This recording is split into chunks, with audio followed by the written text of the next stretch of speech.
வணக்கம். படித்ததில் பிடித்தது பதிவின் மூலமாக அனைவரையும் சந்திப்பதில் மிகவும் மகிழ்ச்சி அடைகிறேன். திரு இறையன்பு அவர்கள் எழுதிய 10,000 மைல் பயணம் என்னும் நூல் மிகவும் அருமையான கருத்தாளமிக்க நூல். மொத்தம் 45 தலைப்புகளில் அரிய பல கருத்துகளின் களஞ்சியமாக இது விளங்குகிறது. படித்ததில் பிடித்தது என்ற தலைப்பில் இந்த நூலின் ஒவ்வொரு தலைப்பையும் பதிவாக வெளியிடுவதில் நான் மிகவும் பெருமைப்படுகிறேன். இதன் 2வது பகுதியாக சுற்றிக்கொண்டே கற்றுக்கொள்வோம் என்ற தலைப்பில் திரு இறையன்பு அவர்கள் இந்த நூலுக்கு வழங்கிய முன்னுரையை பார்க்கலாம். மனிதன் இயற்கையோடு இயைந்து போவதாலேயே எழுச்சி பெறுகிறான். மற்ற விலங்குகள் குறுகிய எல்லைக்குள் தங்களை குறுக்கிக் கொண்ட போது தேடுதலின் மூலம் தன்னை விருத்தி செய்து கொண்டதால் அவன் இடர்பாடுகளிலிருந்து தப்பி பிழைத்தான், தலை நிமிர்ந்து நின்றான். சுற்றுப்புறச் சூழல் வேறுபட்ட போது உலகத்தை ராஜ்யம் செய்து கொண்டிருந்த ராட்சத பள்ளிகள் அழிந்து போயின. கொடூரமான சிங்கம் கூட சிறிய தீப்பந்தத்திற்கு பயந்து ஓடும். பஞ்சபூதங்களில் தீ விசித்திரமானது. அதை மட்டுமே மனிதனால் உற்பத்தி செய்ய முடியும். தேவலோகத்திலிருந்து பிரமோத்தியஸ் என்கிற தேவன் தீயை திருடி கொண்டு வந்து மனித இனத்திற்கு அளித்து விட்டதாகவும் அதனால் அவன் தேவர்களின் தலைவனால் தண்டிக்கப்பட்டதாகவும் புனையியல் கதையுண்டு. இன்றிருக்கும் அத்தனை முன்னேற்றத்திற்கும் தீயே காரணம். உலகம் இயங்குவதே சுழற்சியினால்தான். பூமி சுற்றுவதை நிறுத்தினால் நாம் சற்று நேரம் கூட தாக்குப்பிடிக்க முடியாது. தயிர் சுற்றுகிற போது வெண்ணெயாகிறது, மனிதன் சுற்றுகிற போது அமிழ்தமாக மாறுகிறான். வேட்டையாடி கொண்டிருந்த மனிதன் காட்டுச் செடிகளில் சிவப்பாக பழுத்திருந்த மாறுபட்ட பழங்களை தின்று வேளாண்மையை கற்றுக்கொண்டான். பெரும்பான்மையான செடிகள் கழிவறையிலிருந்தே உதயமாயின. அதிக பிரதேசங்களை கைப்பற்றி விவசாயம் செய்து விளைநிலமாக்கும் ஆசையே படையெடுப்பதற்கு அடித்தளமானது. புதிய இடங்களிலிருந்து பயிர்களை தன்னிடத்திற்கு கொண்டு வந்தான். தன்னிடம் இருந்தவற்றை படையெடுத்த நாடுகளில் பயிர் செய்வித்தான். சிந்து சமவெளி நாகரிகம் மிகச்சிறந்த கட்டமைப்பு வசதிகளுடன் திகழ்ந்தது. ஆனால் நகர்ப்புறத்திலேயே தங்கிவிட்ட அவர்கள் படையெடுத்து வந்தவர்கள் அருகில் இருக்கும் கிராமங்களை கைப்பற்றிய போது உணவு தானியம் கிடைக்காமல் அவதிப்பட்டார்கள். ஓரிடத்திலேயே தங்கிவிட்டதால் உயர்ந்த நாகரிகத்தை கூட வீழ்த்துவதற்கு சாதாரண நாகரிகத்தின் கை ஓங்கிவிடும் என்பதற்கு மொஹஞ்சதாரோவும் ஹரப்பாவுமே முதல் எடுத்துக்காட்டு. அரிஸ்டோபுலஸ் என்கிற மாசிடோனிய தளபதி அலெக்சாண்டருடைய இந்திய படையெடுப்பில் இடம்பெற்றிருந்தவர். அவர் சிந்து சமவெளி சிதைபாடுகள் பற்றி குறிப்புகள் எழுதி வைத்திருந்தார். 1826ஆம் ஆண்டு சார்லஸ் மேசன் என்பவர் ஹரப்பாவிலிருந்து சிதிலப்பட்ட செங்கற்கோட்டையை சிலாகித்து எழுதியிருப்பார். சிந்து சமவெளி நாகரிகம் மட்டும் தொடர்ந்திருந்தால் இன்று இந்தியா உலகிற்கே சிறந்த சுற்றுலா நாடாக திகழ்ந்திருக்கும். உலகத்தின் முதல் பெண்மணி தென்னாப்பிரிக்காவில் உருவானதாக அறிஞர்கள் அறுதியிடுகிறார்கள். மனித இனம் தொடர்ந்து தேடியதால் தான் இன்று உலகத்தை நிரப்பி வெளிக்கிரகங்களையும் துருவி துருவி ஆராய்கின்ற மனப்பான்மை வந்தது. விதைகள் கூட உருவான இடத்திலேயே விழ விரும்புவதில்லை. இறகுகள் முளைத்த விதைகள் இருக்கின்றன. பஞ்சை தரித்து கொண்ட வித்துகளும் உண்டு. காற்றின் கைகளால் எடுத்துச் செல்லப்பட்டு வெகு தூரத்தில் விழுந்து முளைப்பதற்கு அந்த வடிவங்களே அவற்றுக்கு ஆதாரம். பழங்கள் சுவையாக இருப்பது கூட விதைகள் வேறு இடத்தில் முளைக்க வேண்டும் என்கின்ற முன்ஜாக்கிரதையால் தான். வெறுமனே விழுந்தால் பல விதைகள் முளைக்க முடியாது. பறவைகளின் உணவு குழாயில் நுழைந்து ஏற்படுகின்ற மாற்றத்தின் மூலம்தான் அவை முளைப்பு திறனை பெற முடியும் என்பது இயற்கையின் நியதி. ஒன்றேனும் முளைக்க வேண்டும் என்கிற ஆசையில்தான் 1000 விதைகளை ஒவ்வொரு மரமும் தாங்கி நிற்கின்றது. மேற்கு ஆசியாவின் பிறை போன்ற பகுதியிலிருந்துதான் நிறைய பயிர்கள் தோன்றி உலகெங்கும் பரவின. மெசோ அமெரிக்காவில் சரித்திர காலத்திற்கு முன்பு தோன்றிய பருத்தி பயிரிலிருந்து அபிவிருத்தி செய்தவைதான் இப்போது உலகத்தில் 95% வளர்க்கப்படுகின்ற பருத்தி இனங்கள். சார்லஸ் டார்வின் கெலோபேக்கோஸ் தீவுகளுக்கு பயணம் செய்த போது ஏற்பட்ட அனுபவங்களால் தான் அவருக்கு பரிணாம வளர்ச்சி தத்துவமே பரிச்சயமானது.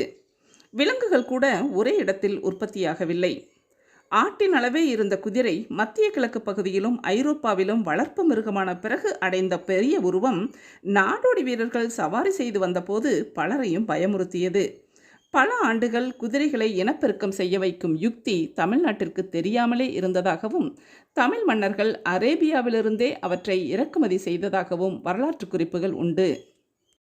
அதனால்தான் மாணிக்க வாசகர் கூட குதிரைகள் வாங்குவதற்கு கொடுத்த பணத்தில் கோயில் கட்டியதாகவும் பிறகு பரி நரியான கதையும் உண்டானது. ஒட்டகம் வட அமெரிக்காவில்தான் முதலில் தோன்றியது. அங்கு அது காணாமல் போவதற்கு முன்பு ஆசியாவிற்கும் தெற்கு அமெரிக்காவிற்கும் பரவியது. 14 விதமான விலங்குகளை மாத்திரம்தான் மனிதனால் வளர்ப்பு மிருகமாக மாற்ற முடிந்தது. அவற்றில் செம்மறி, ஆடு, பசு, பன்றி, குதிரை ஆகியவை முக்கியமானவை. சிலவற்றை அடக்க முடிந்ததை தவிர ஆள முடியவில்லை. முகலாய மன்னர்கள் ஆயிரக்கணக்கான சிவிங்கிகளை வேட்டையாடுவதற்காக பழக்கி வைத்தார்கள். ஆனால் அவை குட்டி போடவில்லை. 1960ஆம் ஆண்டுதான் மிருகக்காட்சி சாலையில் இருந்த சிவிங்கி முதல் முறையாக குட்டி போட்டது. அதிக தூரம் ஓடித்திருக்கிற போதுதான் பெண் சிறுத்தைகளுக்கு கருமுட்டை உண்டாகிறது என்பதுதான் அதற்கு காரணம். சுற்றுப்பயணம் மேற்கொண்டவர்களால் அழிய வேண்டிய பல இனங்கள் காப்பாற்றப்பட்டிருக்கின்றன. 1861ஆம் ஆண்டு பெரி ஆர்மன் டேவிட் என்கிற பாதிரியார் சீனாவிற்கு சென்றபோது பீஜிங்கில் உள்ள அரண்மனை பூங்காவில் அற்புதமான மான் இனம் இருப்பதை பார்த்து அவற்றில் சிலவற்றை பாரிஸுக்கு அனுப்பினார். 1900ஆம் ஆண்டு ஏற்பட்ட வெள்ளத்தில் அரண்மனை பூங்கா அடியோடு நாசமாகி அத்தனை மான்களும் அழிந்தன. பாரிஸில் இருந்த மான்கள் மட்டுமே உயிரோடு இருந்தன. அவற்றிற்கு பெரி டேவிட் என்றே பெயரிடப்பட்டன. 1954இல் 4 மான்கள் அங்கிருந்து சீனாவிற்கு அனுப்பப்பட்டன.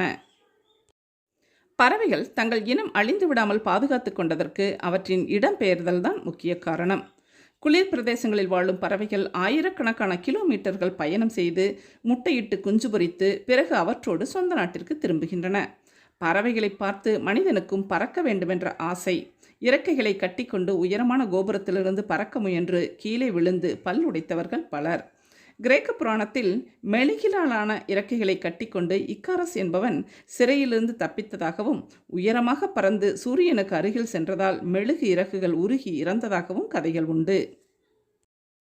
சந்திரகுப்த மௌரியர் தன்னிடம் தோல்வியடைந்த செல்யூக்கஸ் நிகேடருக்கு 500 யானைகளை பரிசாக அளித்தார். தோல்வியடைந்தவர்களிடம் பெருந்தொகையை ஈடாக கறக்கும் பழக்கம் உலகமெங்கும் பரவியிருந்த போது பரிசு தருகிற பழக்கம் பாரதத்தில் மட்டுமே இருந்தது. அதனால் யானைகளின் போர்த்திறனை அறிந்து பல்லாண்டுகளுக்கு பிறகு கத்தார்ச் நாட்டை சார்ந்த ஹன்னிபால் ஆப்பிரிக்க காட்டு யானைகளை பழக்கி வடக்கிலிருந்து படையெடுத்து ரோமாபுரியை கைப்பற்றினார். ஆரம்பத்திலிருந்தே வாழை இலையில் உண்ணுகிற தூய நாகரிகம் தமிழர்களிடம் இருந்தது. உபயோகித்து தூக்கி எறிந்து சுத்தத்தை பேணி சுற்றுச்சூழலை பாதிக்காத முதல் டிஸ்போசபிள் தட்டு வாழை இலைதான். 15ஆம் நூற்றாண்டு வரை மேற்கத்திய நாடுகளில் சாப்பிடும் தட்டு புழக்கத்தில் இல்லை. கனமான ரொட்டியின் மீது உணவை பரப்பி ஒரு பிடி பிடிப்பதுதான் அவர்கள் வழக்கம். பண்டித நேரு சோவியத் யூனியன் நாட்டிற்கு 1927ஆம் ஆண்டு பயணம் செய்தார். அங்கு கண்ட அரசு நிர்வாக முறை அவரை வெகுவாக கவர்ந்தது. அதனால்தான் இந்திய 5 ஆண்டு திட்டங்கள் சோவியத் சாரத்துடன் வடிவமைக்கப்பட்டன. 1947ஆம் ஆண்டுதான் அமெரிக்க ஐக்கிய நாடுகளுக்கு அவர் முதல் முறையாக சென்றார். ஒருவேளை ரஷ்யாவிற்கு செல்வதற்கு முன் அமெரிக்காவிற்கு சென்றிருந்தால் அவருடைய சிந்தனை முறையே மாறியிருக்கலாம். ராமாயணம், மகாபாரதம் ஆகிய 2 பெரும் இதிகாசங்களும் ஒரே இடத்தில் நடந்த சம்பவங்கள் அல்ல. பல நாடுகளுக்கு சென்று தங்கி வாழ்ந்த அனுபவங்கள் சேர்ந்ததால் தான் அவற்றிற்கு சுவை கூடின. வாழ்க்கையிலும் சுவை கூட வேண்டுமென்றால் பல பகுதிகளுக்கு சுற்றுப்பயணம் செய்தால்தான் அது சாத்தியமாகும். கிரேக்க மகாகாவியங்களான இலியட், ஒடிசி ஆகிய 2மே பயணத்தை அடிப்படையாக கொண்ட சித்தரிப்புகள்தான். இந்தியாவின் மீது படையெடுக்க வேண்டும் என்கிற ஆர்வம் வெளிநாட்டவர்களுக்கு ஏற்பட்டதற்கு முக்கிய காரணம் இங்கு வந்து சென்றவர்கள் இந்தியாவை பற்றி எழுதி வைத்த குறிப்புகள்தான். வரலாற்று நூல்களுக்கு தந்தை என்று வர்ணிக்கப்படும் ஹிரோடெட்டஸ் தன்னுடைய சரித்திரங்கள் என்ற புத்தகத்தில் இந்தியாவில் தங்கம் பொதி பொதியாக குவிந்து கிடப்பதாக எழுதியிருப்பார். பல சமூகங்கள் எழுதுகிற பழக்கத்தை பக்கத்தில் இருக்கும் சமூகங்களிடம்தான் கற்றுக்கொண்டன. முதலில் எழுத ஆரம்பித்தவர்கள் பயிர்களை சாகுபடி செய்வதிலும் முதலிடம் பெற்றிருந்தார்கள். இன்று நாம் சாப்பிடுகிற பல உணவு வகைகள் கூட சுற்றுலாவினால்தான் பிரபலமாயின. நொபீன் சந்திரதாஸ் என்கிற கல்கத்தாக்காரர் தான் முதலில் ரசகுல்லாவை கண்டுபிடித்தார். ஏழையாயிருந்த அவர் எவ்வளவுதான் முயற்சி செய்தும் அதை பிரபலமாக்க முடியவில்லை. யாரும் அதை விரும்பவில்லை. அப்போது பகவான்தாஸ் பக்லா என்பவர் ஒரு படகில் சுற்றுலா வந்தவர். கரையோரமாக இருந்த நொபீன் சந்திராவின் வீட்டுக்கு பக்கத்தில் படகை நிறுத்தினார். தண்ணீர் வேண்டும் என்று அவர் மகன் அடம் பிடித்ததால் நொபீன் வீட்டிற்கு சென்று தண்ணீர் கேட்டார்.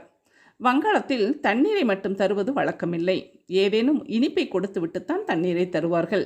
ஏழையாக இருந்தால் ஓர் தேக்கரண்டி சர்க்கரையாவது தர வேண்டும்.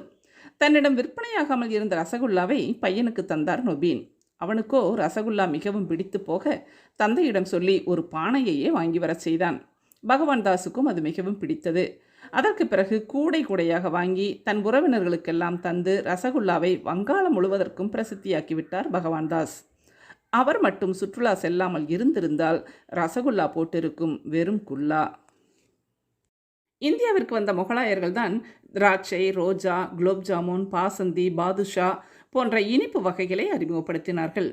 பாரசீகர்கள் மூலமாகத்தான் கபாப், குஃப்தா, தந்தூரி ரொட்டி ஆகியவை அறிமுகமாயின.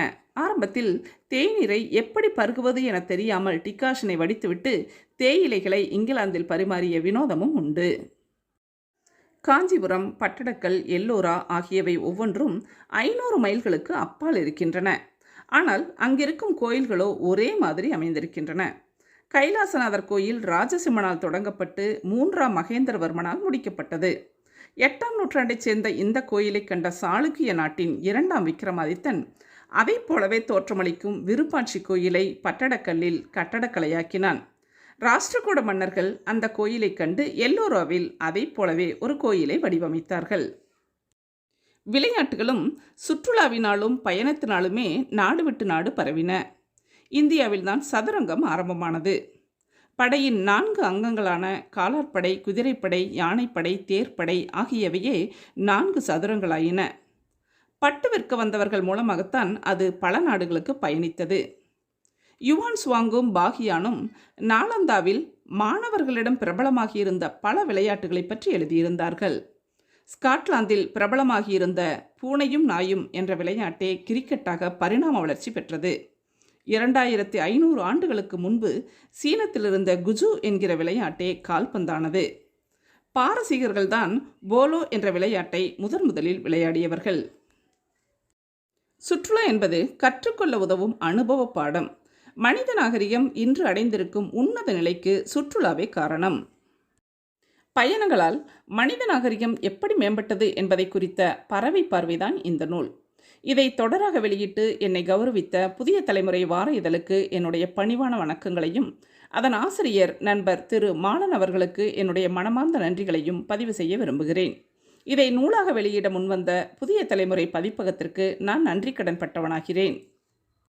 இந்நூலில் இருக்கும் விவரங்களில் சில குறைபாடுகள் இருக்கலாம்.